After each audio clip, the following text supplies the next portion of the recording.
প্রধান অতিথি এবং প্রধান বক্তা অপু চাকলাদার সহ থানার বিভিন্ন নেতৃবৃন্দ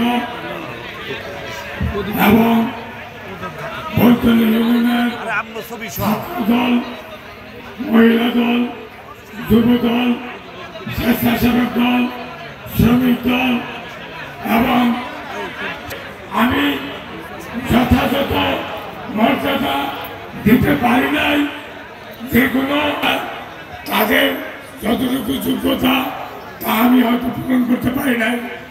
সেই কারণে আমি ক্ষমা চেয়ে দিচ্ছি। আমি এই বর্ধিত সভাটা করার জন্য আজকে 15 দিন যাবৎ টানা পরিশ্রম করে আমার ঠান্ডা লেগে গলা বসে গেছে। আমি